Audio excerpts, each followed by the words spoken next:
I guess like it's really nice to be able to kind of like plan ahead, you know, like, I don't know, like I've put out like a couple of albums, and not to say like we've been doing stuff like super like last minute, but it does kind of like feel that way a lot of times. So now like it's kind of nice, like we literally started prepping for, you know, the release of the album since last year. When did you finish recording? I finished recording I think like in November of 2018. Wow. So okay. yeah, even I think like a little bit before that too, because November we were just like shooting music videos and doing other like creative stuff, you know, like prepping, you know, like photo shoots and stuff like that, like really dial in what I really want for this album. So it's kind of nice to have that time to be able to think of, okay, like who should we feature on this track and that track, you know, and it gives us like more time to like go into mixing and making sure everything sounds perfect. I'm kind of a perfectionist,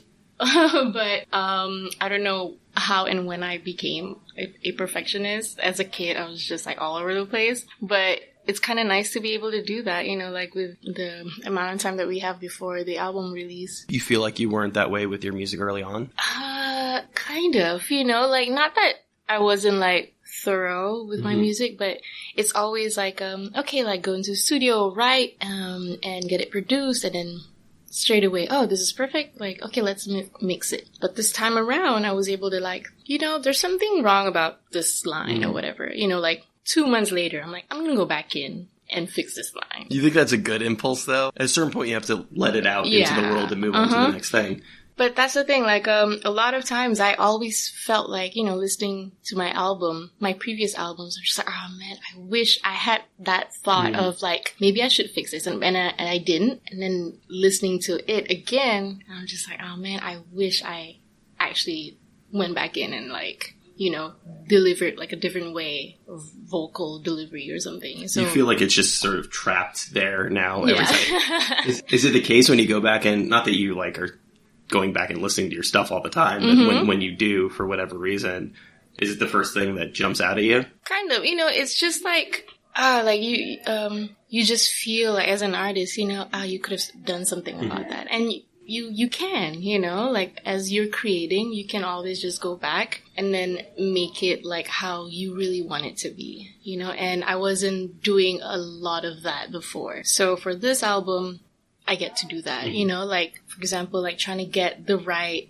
person as a feature for a song, you know, like I was not gonna just settle down for, okay, well, couldn't get this guy, let's settle for this guy, you know. So I was able to like, let's wait, you know, let's give it some time, I still want this person to be on this track, and then I managed to do that for this album, you know. So every single person that's on the album, they mean something to me, and I'm just really happy that I got to do that for this album, you know, like we were going to maybe release the album 2018, but if we did that, we wouldn't be able to come up with this like solid body of work, you know, for the album. Do you have a specific person in mind when you're writing a song, when you're putting it together in the early stages? Not really. It's normally like the car stereo stage when you're like listening to your music in the car. That's when I just like, oh wow, you know, like you'll have like these ideas. Like I drive all the time in Los Angeles. So you kind of have to, like I spend a lot of time in the car and just thinking about whatever, you know, and then sometimes you drive down Echo Park and you see billboards, and then you're like, oh, that guy could be perfect for, you know, just like that's stuff completely like crazy that you're at this point in your career where you're able to literally just like go grocery shopping with billboards on the freeway. It's insane. Like I never thought I could do that as well, but I don't know, like over the time, like spending a lot of time in LA, it's so small, you know, the industry is so small, and you end up like just meeting people, and you'll just never know who's listening to your music. For me, like I'm just a kid from Malaysia, but once I put out my first album, my second album, these songs have been places, you know, and then that's how I got Usher to jump on Crush, because he heard this one song that I have, which was like not a lot of people knew about that song, you know, but he knows. I'm like, I don't know how he found out about the song, but Usher's got his feelers out into the world, it seems like. Oh yeah, he's right? awesome. He's so like, you know, like, he's looking for in tune new with people. Yeah, exactly. So just like stuff like that, you'll just never know where your music like would end up, you know, like, and it doesn't matter if it's like, sometimes I'm super self-conscious, like, is this cool enough, you know, and then all of a sudden, oh yeah, Usher thinks it's cool. You know, it's like weird how that works. But yeah, and so all these people that I worked with, you know, like I had like moments with them where, you know, I would perform at the same festival or like had dinner in London with this person and been friends for like forever, you know, and it's really cool. Like, I can't wait to share this album and also, you know, drop some names. I can't wait to do that too. But for now, it's just like all under wraps. Like, it's a surprise. You said I'm just a kid from Malaysia, but I think the thing that we tend to forget is that like everyone's just a kid from somewhere, right? Yeah. I mean, everybody's been through that process. Like we were talking before. Something in relation to Pharrell before, and you're like, oh yeah, it's Pharrell. He's a nice guy. It's just, he's Pharrell, you know? I mean, it seems like they're as eager, people like, you know, Usher or Pharrell, to work on something, you know, to collaborate with somebody new. Yeah. How important is collaboration to you? Super important. I never used to believe in that before, you know, like, I don't know, like... You were too precious about your own stuff? I was too, you know, like, I don't know, like, it's just, I was never used to it, number one. Number two, I was never exposed to that kind of, like, culture of, like, oh, hey, let's collab, you know, like, oh, hey, let's have this rapper jump on this track, because I came from, like, a super, like, acoustic, jazzy world, and now that I'm... you know, a little bit older, a little wiser. Like, I see the importance of it because if you don't collaborate, you know, you're just going to be stuck in your own momentum, which is not big enough, you know, to make like waves or to make people come and like listen to you.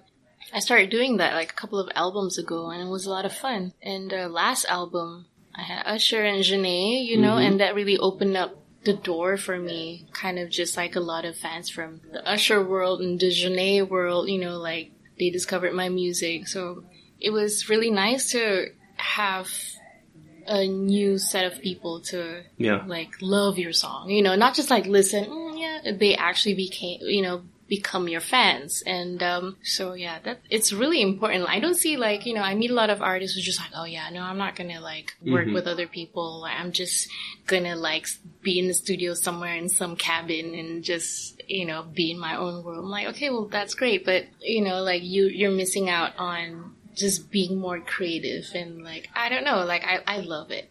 You still get to be the boss though. Yeah, exactly. You know, you still kind of just like, well, it doesn't fit with this song, you know, what you're doing. And I've done that before with the features that I have now, you know, like, oh, I really want you to like maybe rap a little bit more on this part, you know, sing a little less, kind of bossy, but, you know, I wanted to paint a picture for my song, like a certain way, you know, I wanted to have it sound a certain way.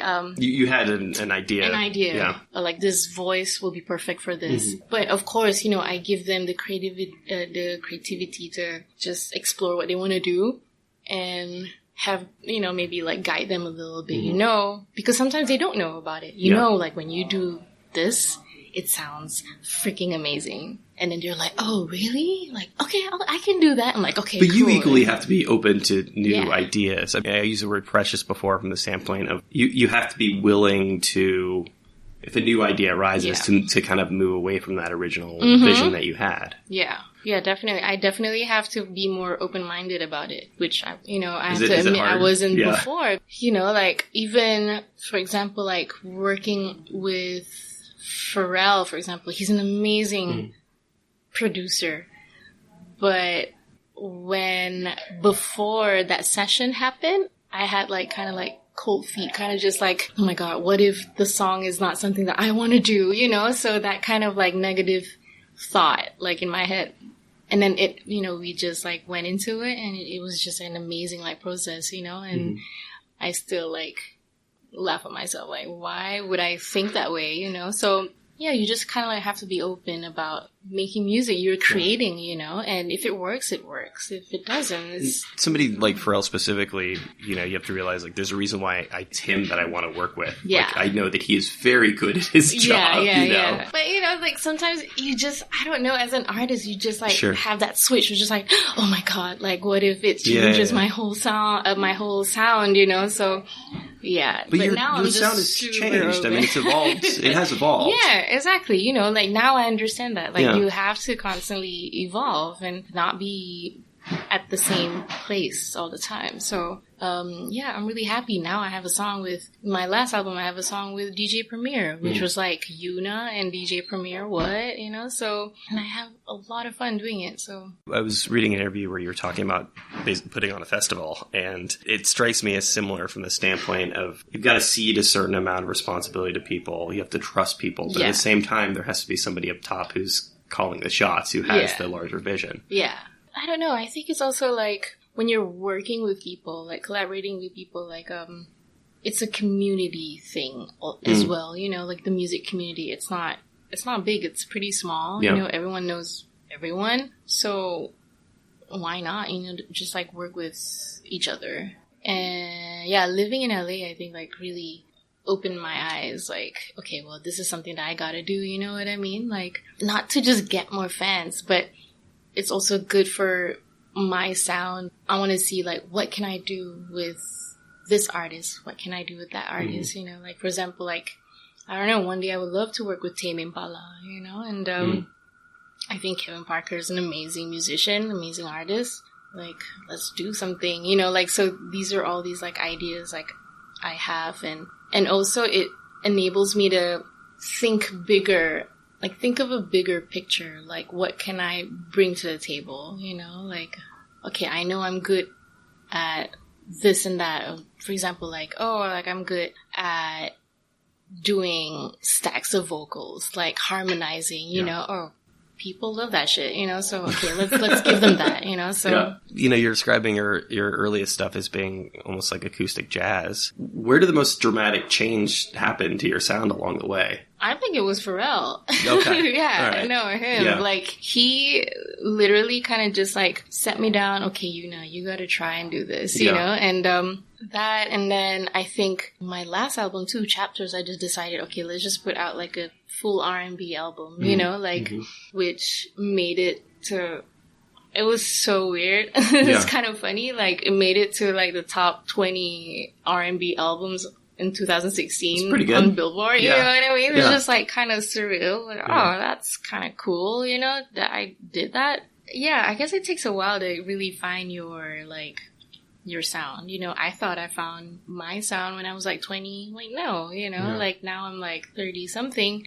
It's still changing, you know, it's still evolving. So you don't feel like you're there yet? I mean, do you feel like you have a sound, well, and you have something that's unique to you? Yeah, but I still feel like, you know, like I have a voice for like pop music and not just like R&B, you know. I'm down to just try out different things. I have a song with like DJs, and you know, like I have songs with Adventure Club, which is like an amazing like DJ duo from and I would love to continue making music with them, you know what I mean? So I'm not just like, oh no, I'm only doing R&B now, you know. So I'm down. Like if I were to work with Zet, I'm super down to work with Zet. I talk to artists about this all the time, about whether dissatisfaction is a good thing or not, you know. I think obviously like you want to be happy with the work you do, but if you ever felt like you made the perfect product, what's going to motivate you to keep creating?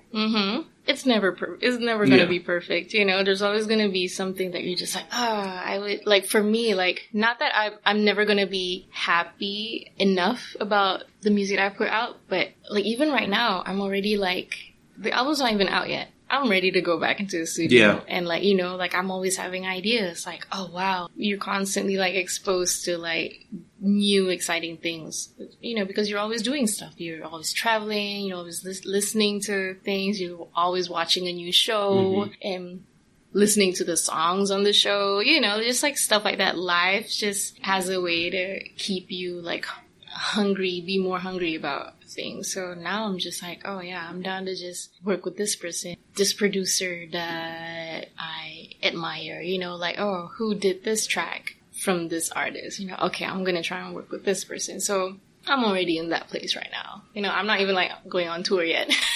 So yeah, I mean, like you always have to, I don't know, like find something that makes you be constantly like hungry and inspired. But it's easy if you're a musician. If you're like a real musician, yeah, that's the way that you will function in life.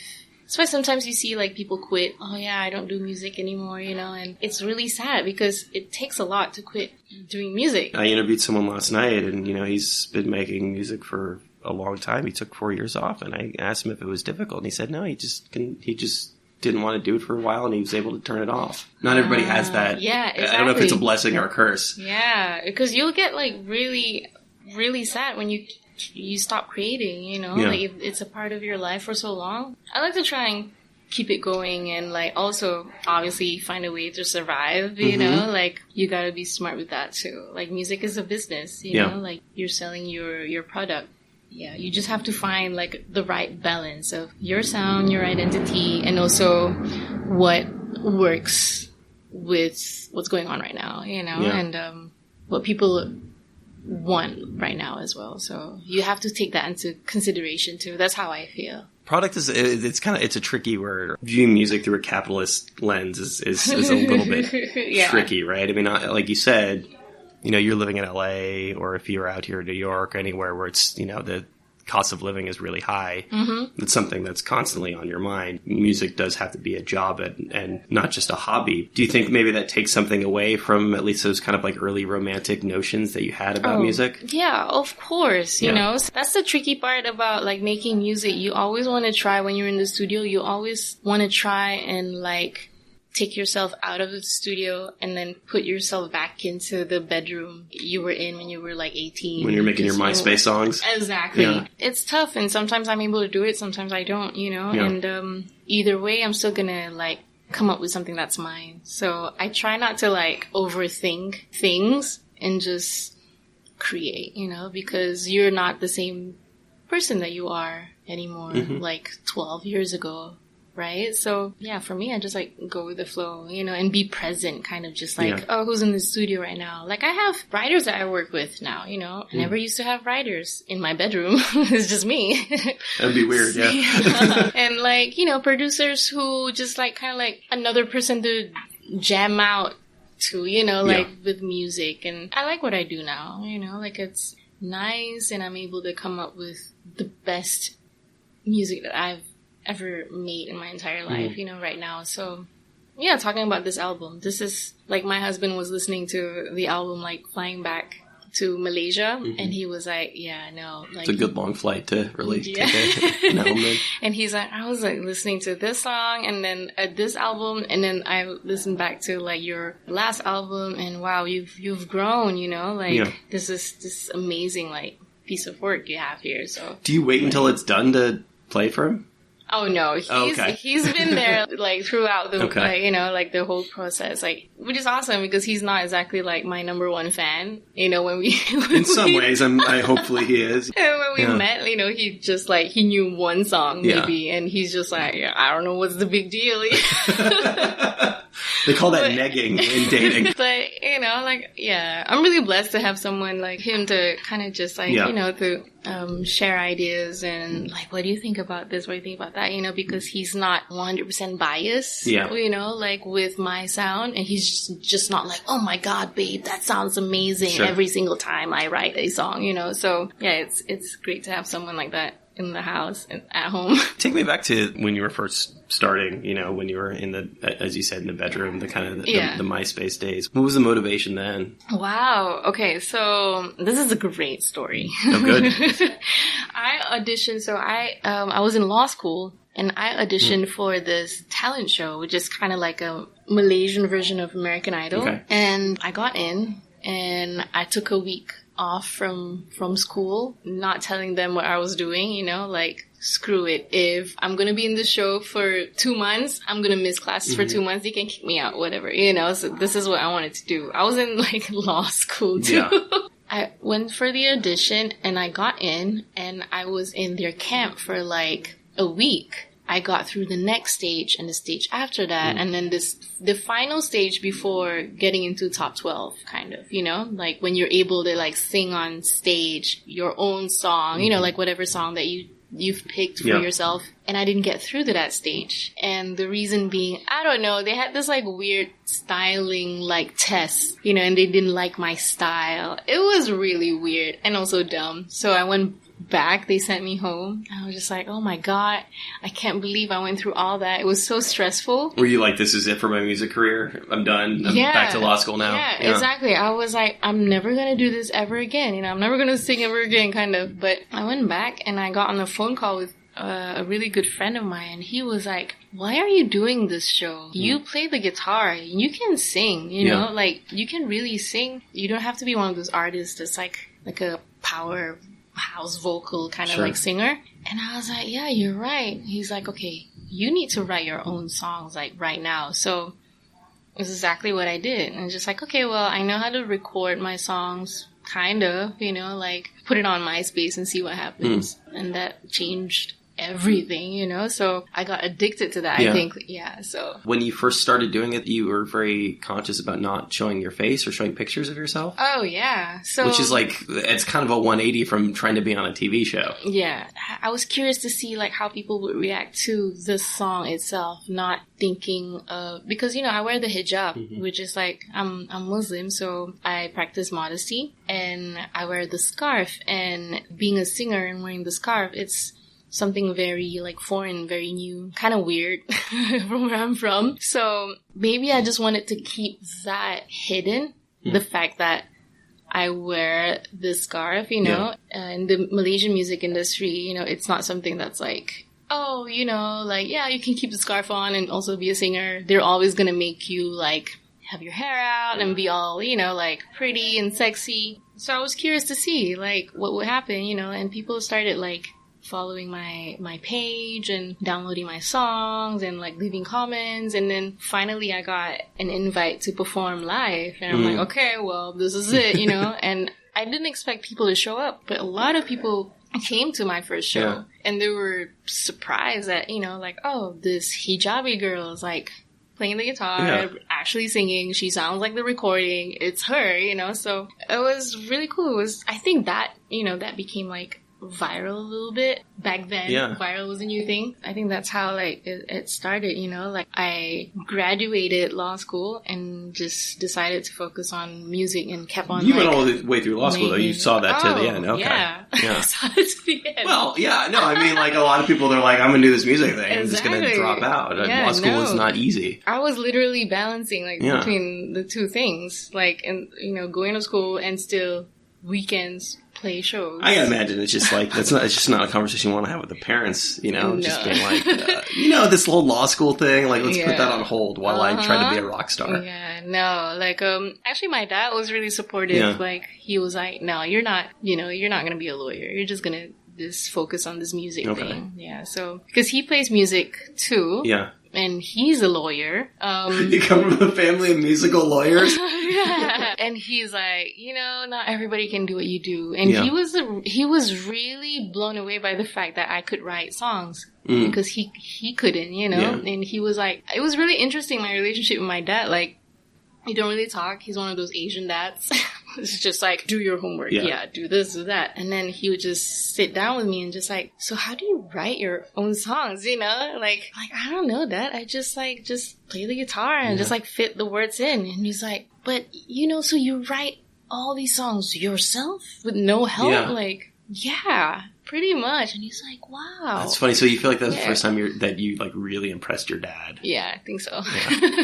But they're great. My parents are super supportive. Like even coming out to America, like I don't know what was what was in their minds to just like in their hearts to just let their only daughter like go to literally to the other side of the world. But it happened, and I'm really glad they let me do, you know, like what I wanted to do with my music. That's kind of a crazy story too, right? I mean, the label actually came to you in Malaysia, right? Yeah, so my manager found me on Myspace. Oh, thank you, Myspace. My manager flew out and then found me, and I wasn't gonna fly out to LA by myself. So she's like, okay, well, you come out to Kuala Lumpur and come see me. And met Ben, my manager, and thought that he was cool. You know, he's like this young, like, very hungry, very passionate, very excited about music, you know, and the artists that he had from before was like Dev and the Cataracts, you know, and they were like really heavy on the pop thing, and it wasn't really my style, but he was really supportive in terms of you can keep your, you know, like image as a Muslim girl with a scarf. And I'm like, that was the one thing that, wow, that's amazing, because I wasn't signed to any labels back home because they were asking me to take off my scarf, like change everything. It's crazy because isn't it a majority Muslim country? Exactly. Yeah, that's nuts. So, but you know, like the music industry back home, like they really wanted the singers to have like a certain style, you know, so look a certain way, which is fine. It was just not for me. So I just started my own company and just did everything like independently, you know, and I was doing really well back home, and just like, okay, well, let's try this out, because that was like my long-term plan was to make music outside of Malaysia, because I was doing a lot of English music, but they weren't doing so well back home because, you know, like people back home was just listen to Malay music. I assume everyone's listening to American music, but that's just sort of my very, like, narrow worldview. That's true, but they prefer listening to Rihanna or, you know, rather than Yuna's English stuff, you know? So if they're going to listen to something local, they want something in language. Exactly. So, I just, like, took the opportunity and went to LA and meet music. My first experience working with producers, you know, and I loved it. Working with Pharrell, too, on my first album was, like, pretty amazing. You know, I had to kind of, like, learn quick, too. So it was just like, okay, like, sit in the studio, which I've never done. You know, sit in the studio and, like, there's this track. Okay, let's write something, you know? So it was fun. I mean, we were talking about how it was difficult to collaborate early on. It sounds like the flip side of that might have been you fly around the world and you're working on your first record with this very famous and successful record producer. I feel like if I was in that situation, I would have difficulty speaking up, just generally. Yeah, exactly. Yeah. So that's, you know, why I told you before, like, you know, I wasn't sure about the session, like, oh my God, what am I going to say if I don't feel it? You know, like, what do I say? Like, how do I address it? And, you know, you just kind of like have to see yourself as an artist that knows what she wants, you know, and it's not something new. I'm pretty sure, you know, like the producers, you know, they've dealt with a lot of artists who are just like, you know, like not really my thing. Again, you know, trying not to overthink things and just like, oh, okay, you know, like just be honest. I think that's like the most important thing that I've learned throughout my years, like making music. What does that mean? Just speak up, you know, like, yeah, exactly. Like, immediately, like not after a whole day of like finishing the song and then you're like, yeah, no, that's not for me.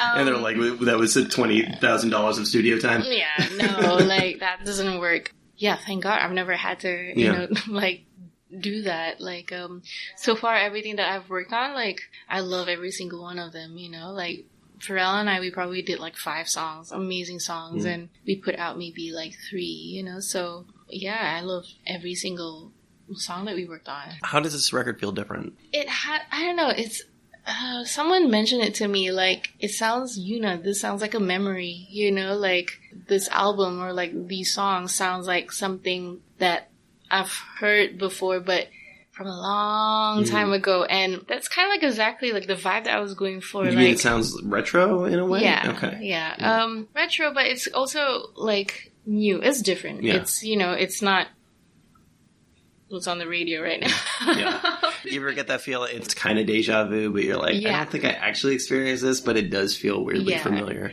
Yeah. It's like, you know, like you go into a record store and one of those, like, you go into that section where it's like $1.99 for a vinyl, and then you pick it up. Yeah. It's from the 70s or the 80s, and it's gonna be great. Like, you know, like it's gonna be. Who are we talking about here? Give me some names. Anybody, you know, like even like funk. We talking soul, funk, you know, and it could be like an artist that you've never heard of. Like she probably has that one record out, you know, like and it's now like $1 vinyl, you know? So she's a nurse now. Yeah. You know, so like one of those, it has that like vibe of just like discovering like new music. You know, I love going to record stores in LA and just like going through you know, dollar pile and find something that's like really cool. Try to keep that style, that feel in the music. Yeah. You're talking about sort of the difficulty of breaking through Malaysia wearing a hijab. That coupled with the fact that it's not every day that somebody comes from Malaysia and breaks through in the US. I mean, it sounds like there's probably a lot of pressure of like representation. You know, like you're that person, you're like that representative to a lot of people of this giant swaths of the earth. I mean, obviously, like Islam is, you know, huge. In the beginning, I felt that pressure, you know, but now, especially, I don't know, there's something about turning 30, just does something to you, like, you just don't care, you know, because you have a lot of other stuff to worry about, you know, like, but for me, like, before, it was like the pressure to be perfect, like, you know, like, oh, the media cannot know about this, or like, people cannot know whatever, you know, like, oh, what are people gonna think if I work with this person, you know, and I just don't care, you know, I really don't want to live within anybody's, like, rules, kind of, you know, like, I know what I'm doing. I don't see myself doing anything, like, wrong. Sure. You know, and I have a lot of people support, you know, who shows like a lot of love and support for my music and what I do. And, for example, if I go on tour out here, you know, like the Muslim community out here, they're so loving, you know, they're so like, oh, we're going to bring you food. We're going to bring you, you know, like all these gifts and we're going to come and support you. They're like, all these like hijabis are in the front row. And I love them. Halal when you come. Exactly. Like we'll take you to, and I would probably like would spend some time with them, you know, like after the show, like, hey, I'm down for halal. Let's go. Come hang out in my neighborhood in Queens, man. Oh, really? No. So, you know, it's like something like that. And I'm that kind of person who likes to hang out. I don't know. It's so weird. Like, I like to hang out with my fans. Some difficulties breaking through in Malaysia initially, but I assume the math changes on that quite a bit when you come all the way over here.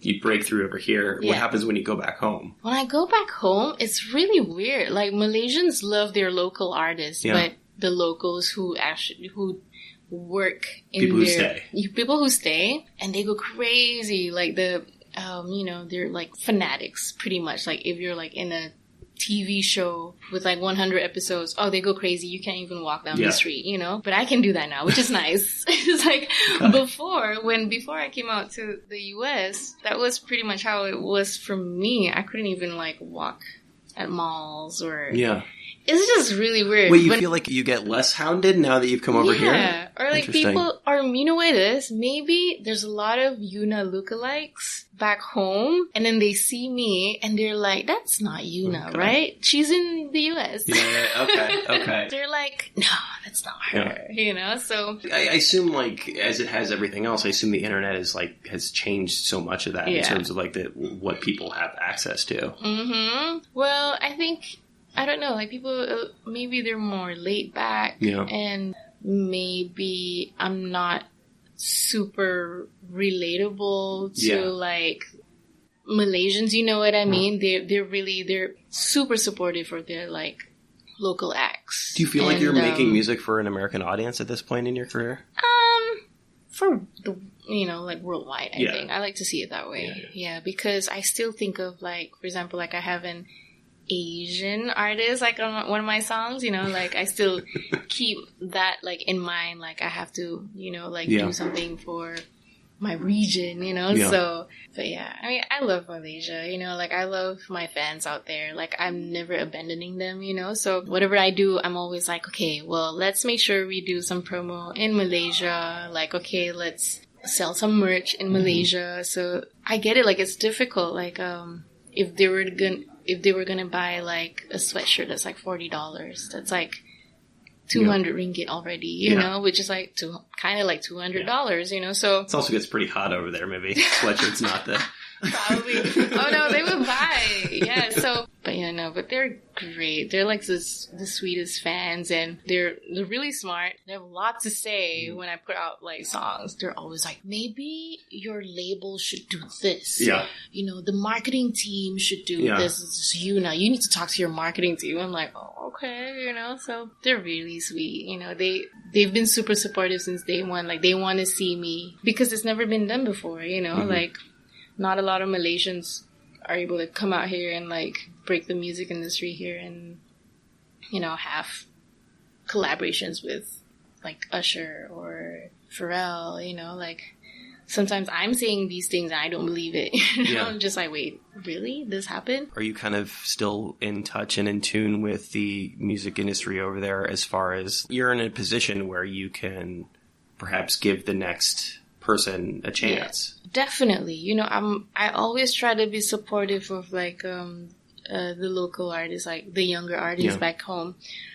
I have like a management company which was meant to manage my account back home, but since I'm always out here, we have a team back home that would sign like indie labels, you know, which is like an accidental thing because we have a lot of people like bands coming to us and just like, hey, this is my song, what do you think about it, like what can we do, how do we sell it's CDs? Accidental, but I'm reading up on you and you've become an industry.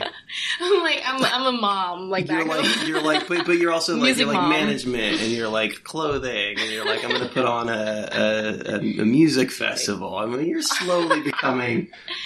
I try. It's fun, you know, like, because, okay, like the music festival thing, that's the one thing that kind of like triggered me to do that was I always see talented like local bands and artists, they never get to play on a huge stage, which is always reserved for international acts. Yeah. You know, if you go to festivals in Malaysia, the smaller stage is meant, you know, there's like main stage and small stage, and only the chosen ones will be able to play on the main stage, you know, and I've played on main stages before, but not for the smaller kind of like local, but, you know, like super talented band.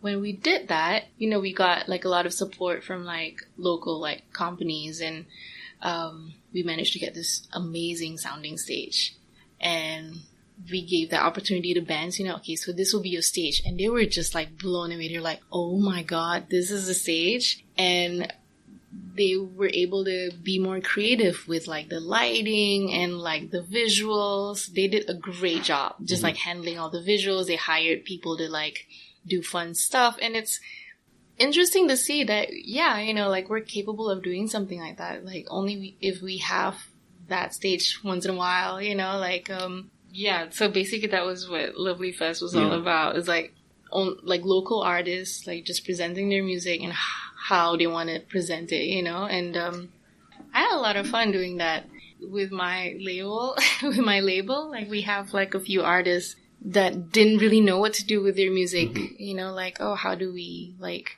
make an album? And I'm like, okay, well, I guess we'll help you, you know. And then I'm now like super invested in them, you know, like they want to create like visuals, and they would come up with something. I'm like, no, that's not good enough. Like, let me shoot this. Let me help you with this. So, do you get any time off? Not really. Not really. Yeah, you know, like I feel like I probably have to plan. I think my time off was during my wedding. Not even. The wedding was like crazy. I mean, you don't want to hit pause when you're hot. Yeah, no. I mean, I don't know. I'm okay to not have a break right now, you know, like you're enjoying it. I'm enjoying it, you know. I have a lot of fun. Like when I'm doing work out here, I have a lot of fun. I'm talking to you, I'm having a lot of fun. And when I go back to Malaysia, I'm back in this like, okay, what's next for Pastel Light, you know, like the band that we manage. What's going on with Bill, what's going on with Honey and Zoo, you know, and they're all like super unique in their own ways, and I'm like always inspired by them. Even talking to them, you know, like I learn new things as well. So yeah, like I love what I do.